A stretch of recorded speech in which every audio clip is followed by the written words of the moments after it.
Steamer থেকে নাইমা ওদের সামনে চলে গেছি, ওরা তকবির দেয় না।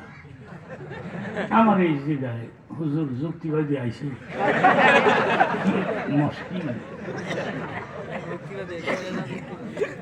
ইদানিং তো একটু কাঠিন কাঠিন দেখছি, সব বক্তারা যখন ধরে আমিও ধরছি। আমি চিন্তা করে দেখছি কাঠিন না ধরলে দাম দেয় না।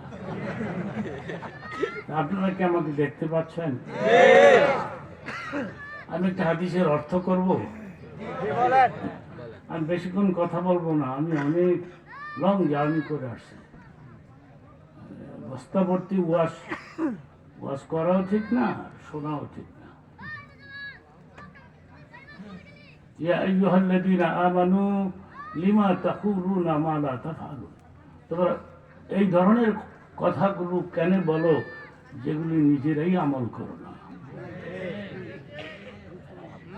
সেজন্য আমি লম্বা কথা বলবো না, আমি ছোট্ট একটা হাদিসের কথা বলবো। এখন একটা হাদিসের অর্থ করব, অর্থটা শেষ হলে আপনারা চিৎকার মেরে সুবহানাল্লাহ বলবেন। রেডি? হাদিস শরীফের মধ্যে আসছে, উলামায়ে কেরামের চেহারার দিকে নেক নজরে তাকায় থাকলে সগীরা গুনাহ মাফ হয়ে যায়।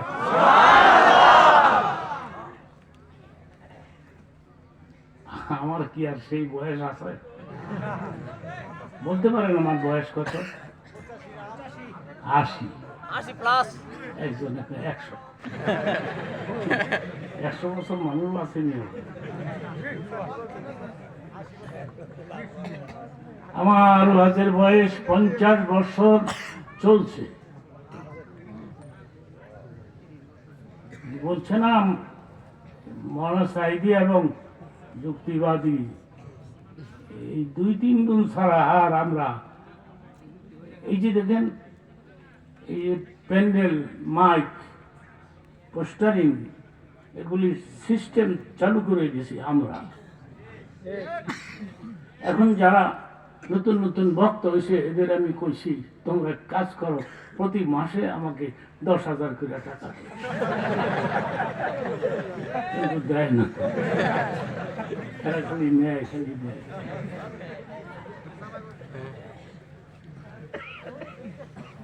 আমি যুবক বাবারা, তোমরা আমাকে দেখতে আসছো, আমিও কিন্তু তোমাদের দেখতে আসছি। প্রধান অতিথি এত বড় শিক্ষিত ব্যক্তিত্ব,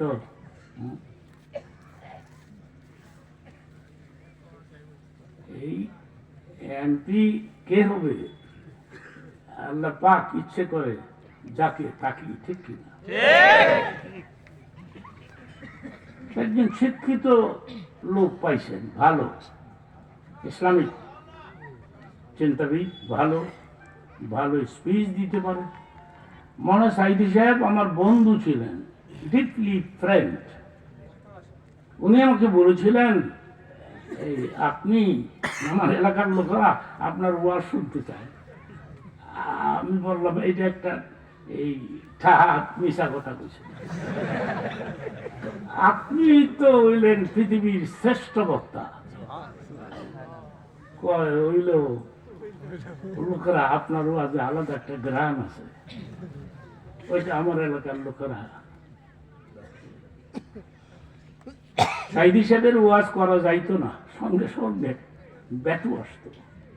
বক্তা সাহেব বন্ধ করেন, কিন্তু আমার সামনে কেউ এই ধরনের ফালতু কথা বলতে পারে না। মনে সাইদি কদিন আগে মারা গেলেন, শহীদ হয়ে গেলেন। কদিন আগে স্বপ্নেও দেখলাম, সুবহানাল্লাহ।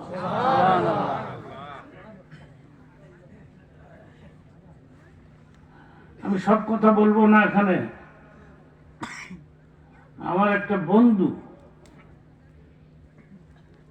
যাদের সাথে আমি বয়ান করেছি, ওরা নাই নাই, এরা সব জান্নাতে চলে গেছে। সুবহানাল্লাহ, ভাগ্য করে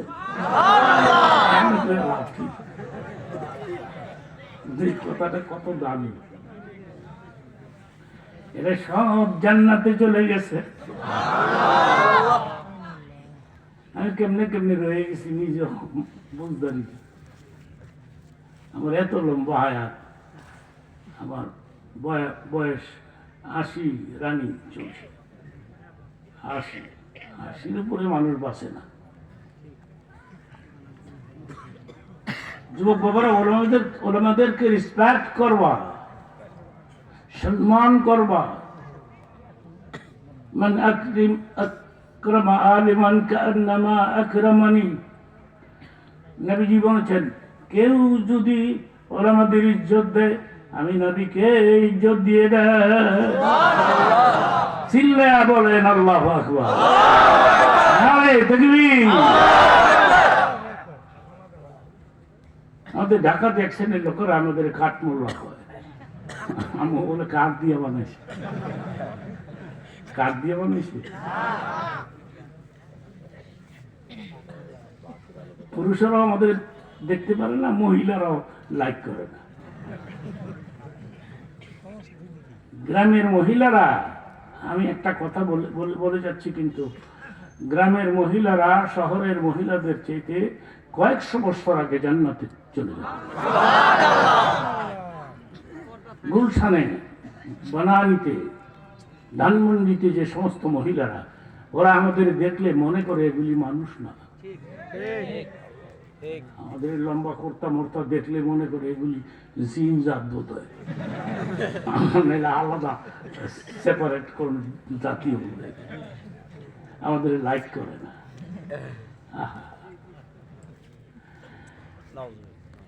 আমি কথাটা শেষ করতে আমার 10 মিনিট 15 মিনিট সময় লাগবে।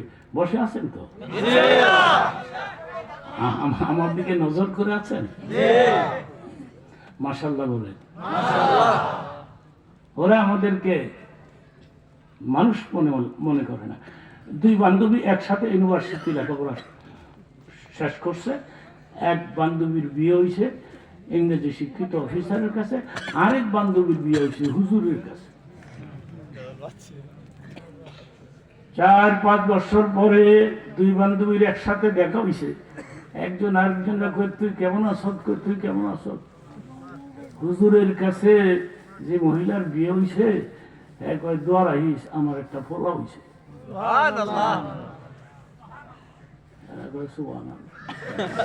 চিন্তা করেন, মাথা ঠিক নেই। এই যে দেখেন, এখন বলতেছে তোর ছেলে হয়েছে, তোর না হুজুরের কাছে বিয়ে হয়েছে। তাহলে আমার বিয়ে শাদী করতাম না, বাচ্চা কাচ্চা হইতাম না। আমাদের তো মানুষই মনে করে না, এগুলি মোল্লা বা এগুলি কাঠ মোল্লা। হাদিস শরীফের মধ্যে আসছে,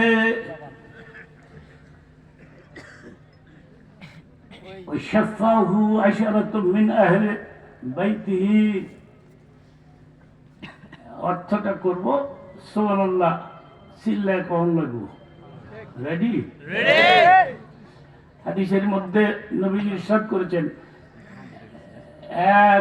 একজন মাওলানা হাসরের ময়দানে তার বংশের থেকে বিনা হিসাবে 10টা লোক জান্নাতে নিতে পারে। শাফাহু আশরাতুম মিন আহলি বাইত। 10 জন কে কে আমি বলবো? মা, বাপ, দাদা, দাদি, নানা, নানি, শ্বশুর, শাশুড়ি। 9 নম্বরে ওয়াইফ, বেগম। আজকে মৌলবীর বউ হইতে চাও না, পাগল হয়ে যেতে হবে। ঠিক কিনা বলো?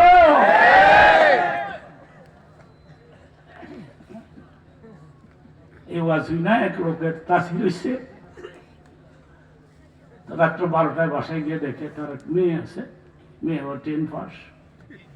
মেয়েরে ঘুমেতে জাগাইছে, জাগাই মা যুক্তিবাদী ওয়াজ শুনতে গেছিলাম, যুক্তিবাদী কইছে আমি বলে জান্নাতে যাইতাম না। তোর মায়ের লইয়া। মেয়ে কয়, কি হয়েছে তোমার? নিয়ত করছিলাম তোরে আমি হুজুরের কাছে বিয়ে দিতাম। এমন খেপা খেপছে বাবার ঘরের বাবা, এই যুক্তিবাদীতে ফেসগুলি লাগায়। অন্য হুজুরা কি সুন্দর সুন্দর হাদিসের ওয়াজ কইরা কাইন্দা মাইন্দা বিনা খুঁজা, যুক্তিবাদী মাইকটা লইলেই পেশাল পারে। বিয়ে দিবা আমারে, আমার মোল্লার কাছে বিয়ে দিবা, রিস্কাওয়ালার কাছে দিতে পারো না? এবারে জানে মৌলবীর বউ হলে সিনেমা দেখা যাবে না, ঠিক কিনা বলো?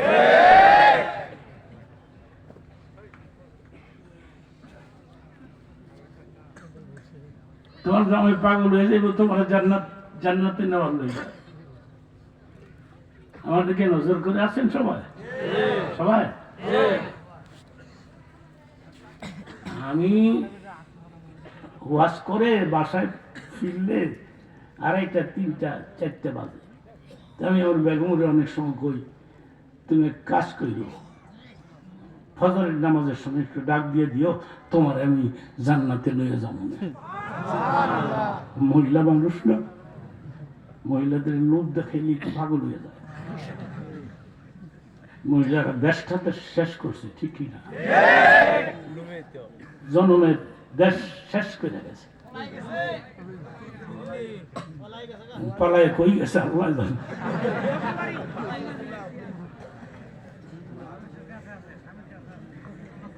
মহিলাদেরকে আল্লাহ 3টা গুণ দিছে। প্রথম গুণ হইল পেটের ভিতরে আর কোনো কথা রাখতাম, গড় গড় করে বের হয়ে যায়। আল্লামা থানভী রহমতুল্লাহ আলাইহির কিতাব থেকে কথাটা নকল করলাম। মৌলানা বলেছে মহিলারা পেটের ভিতরে কোনো কথা রাখতে পারে না, গড় গড়ায় বাড়িয়ে যায়। কি লিগে? কারণ কি গলার মাঝখানে ওসা আড্ডি জানায়। আজকে রাত্রে গিয়ে গলা হাতায় দেখেন, গলা হাতায় দেখেন দেখলে বেশি কই আমার গলা হাতায় কি আমাদের পরিস্থিতি ভালো হতো না। দেশটাকে তো শেষ করে দিছে, ঠিক কিনা বলো? চোর আর চোর। এত টাকার দরকার কি মানুষের দুনিয়া বাঁচার লাগে?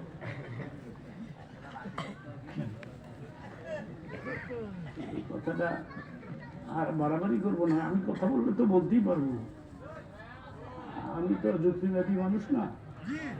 টের পাইছেন যে যুক্তি দিতেছে, যুক্তিবাদীর অভাব নাই বাংলাদেশ। এক যুক্তিবাদীর জিজ্ঞেস করলাম, তুমি যুক্তিবাদী কেন লেখো? কয় লেখি, এইটা লিখলে দাওয়াত বেশি পাওয়া যায়। যত সব পাগল।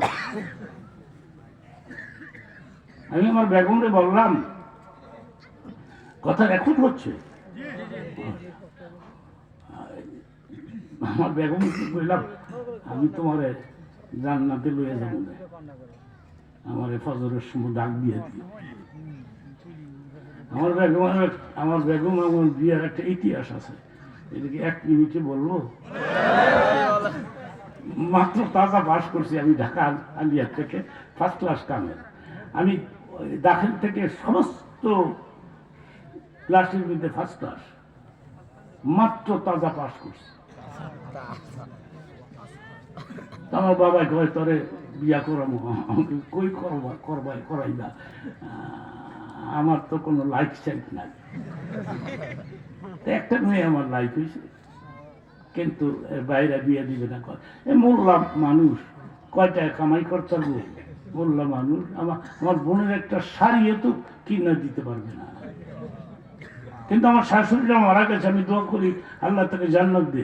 আমার শাশুড়ি বলছে, এ বেটা কামিল ফার্স্ট ক্লাস পাকিস্তান পিরিয়ডে, এর কাছে বিয়ে দিলে ক্ষতি কি?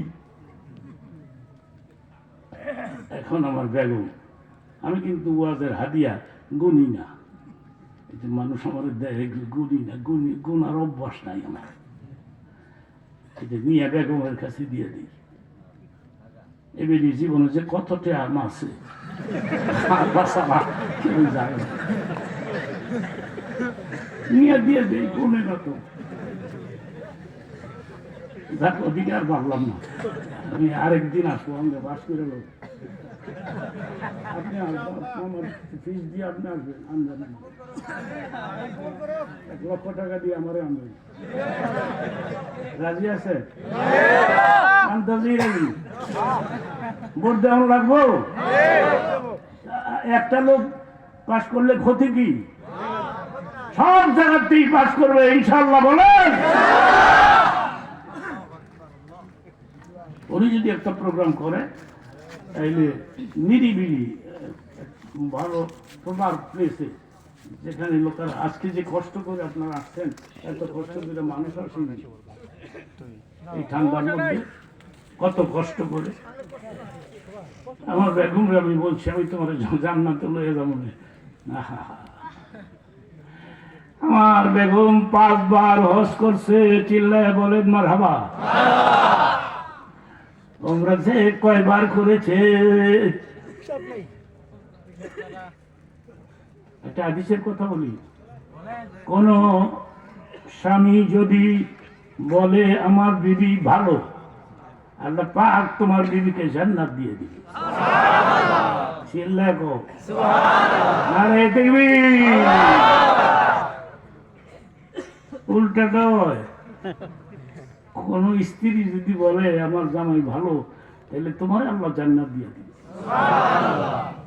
তোমার বিবি তোমার জান্নাতে নিয়ে যাইব, এটা একটা হাদিসের কথা বলে যাই। হাসরের ময়দানে আল্লাহ পাক আপনার বিবিকে ডাক দিয়ে বলবে তুমি জান্নাতে যাও। বিবি বলবে আল্লাহ গো আমার স্বামী কই? খেয়াল করবা কথাটা, খালি বউফিটাই না, বউফিটাই না, বউফিটা নিলে আলাদা লাঠি বানাইছে, সেগুন কাঠ দিয়া মুড়া লাঠি, এটা ঘরের ভিতরে ওয়ালে জুলাই তুই এটা তোর লেগা বানাইছি, সকালে বিকালে 2 বার জিয়ারত করিস। আমি বুঝি না, তুমি বউ পিঠানো তো যায় নাই, তোদের কাউ কি নাই?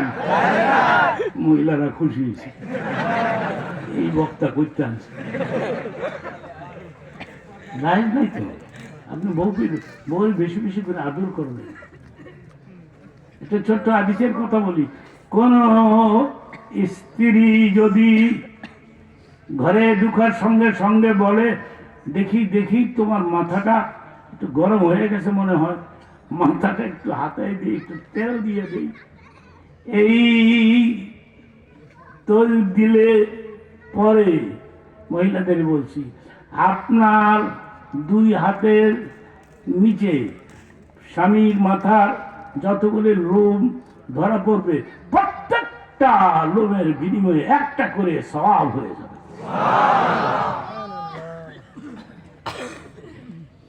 বউ বিড়াল না, বউ বেশি বেশি করে আদর করিল। এই যে চতুর্দিকে কত দোকান হয়েছে, দোকান থেকে কিছু কিনা লইয়া যায়, রাত্রে 12টা 1টা বেগম গিয়ে কইল যে তোমার লেগে আমি কিছু আনছি, খাও, আই লাভ ইউ। বোরে লাভ ইউ করা যায় নাই? যুবকেরা চিল্লায় বলা যায় না, আরেক বেটির লাভ ইউ খাওকে, রাস্তা তো লাভ ইউ। বোরে বেশি বেশি করে আদর করবা, যত্ন করবা। হ্যাঁ, এই হাদিসটা বলে শেষ করবো। আমি অনেকক্ষণ কথা বলেছি, এই হাদিসটা বলতেছি। আল্লাহ পাক বলবেন,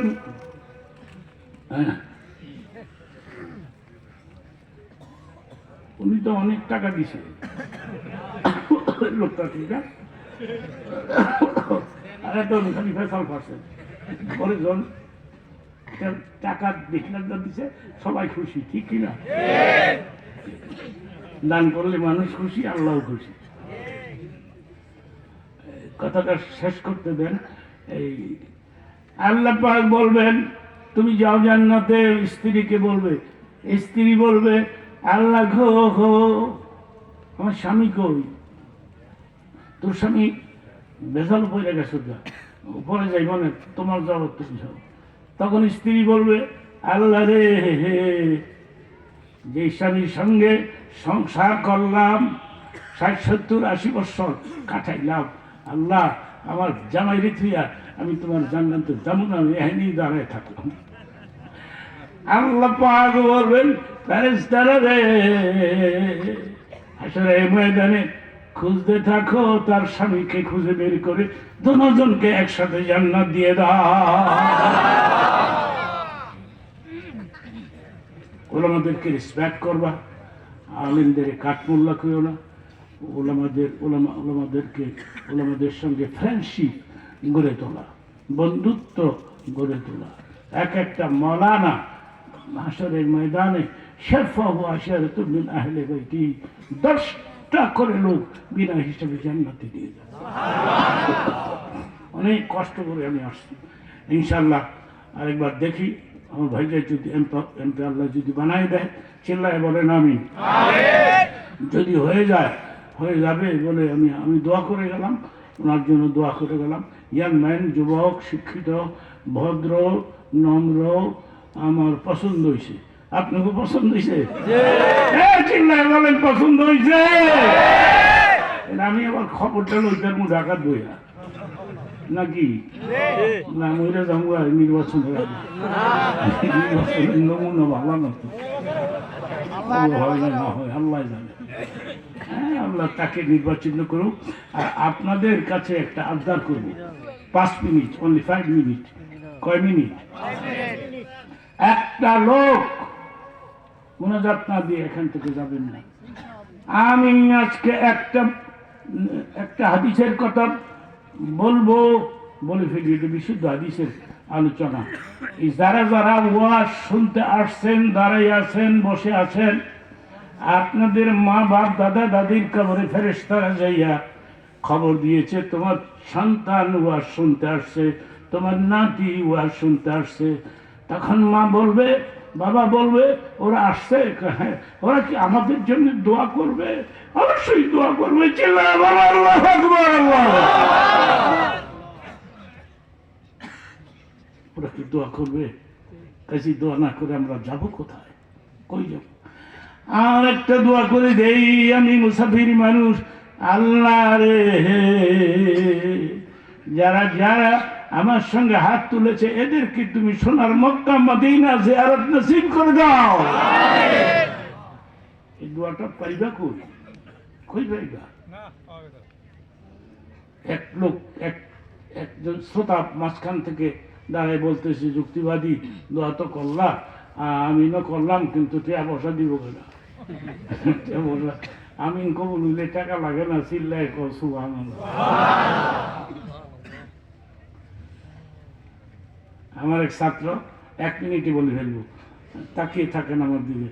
আমার এক ছাত্র টাইটেল পাস করছে, গ্রাম দেশে ইমামতি করে বেতন পায় মাত্র 3000 টাকা। হুজুরকে বেতন বাড়াই দিবেন, আপনি পাগল হয়েছেন।